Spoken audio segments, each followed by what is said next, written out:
안녕하십니까. 프라임에듀입니다. 초등고등학교 1학년 영어 시험을 오늘 봤죠. 중간고사 때도 상당히 어려웠다고 생각을 했는데 오늘 그 어려움을 좀 더 넘어서는 시험 문제였습니다. 전체가 10페이지였어요. 서술형까지 해서 10페이지면은 학생 입장에서 시간에 대해서 압박을 느낄 수밖에 없습니다. 10페이지를 객관식으로만 채워도 시간의 압박이 상당할 텐데 서술형을 총 4페이지를 넣으셨습니다. 서술형 하나하나의 지문이 굉장히 길기 때문에 서술형 한 문제가 한 페이지가 되죠. 이런 식으로 출제를 하셨기 때문에 시간이 굉장히 모자랄 것으로 생각이 되고, 보시면 알겠지만 객관식도 굉장히 변형이 많이 됐습니다. 지난번하고 비슷하거나 훨씬 더 많이 변형이 돼서 중위권 학생들은 객관식만 풀어도 시간이 다 됐을 것 같은, 끝났을 것 같은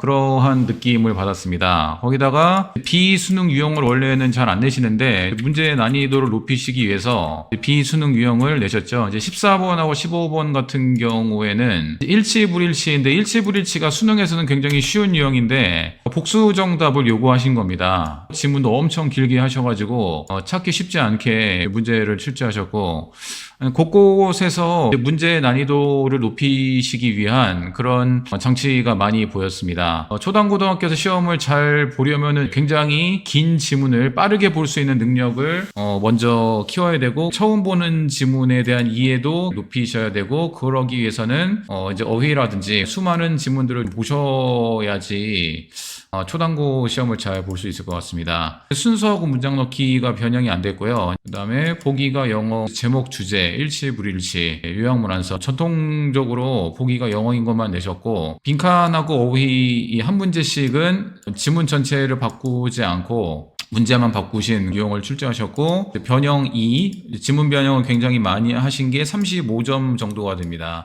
객관식이 총 70점이었는데 35점을 지문 변형하셨다는 얘기는 지문 변형에 적응하지 않고는 절대로 초당고 시험을 잘 볼 수 없게 하시겠다는, 내신 시험은 더 이상 암기 시험이 아니고 다양한 지문을 충분하게 볼 수 있는 능력을 물어보시는 그런 영어 시험이 되지 않을까 생각이 되고요.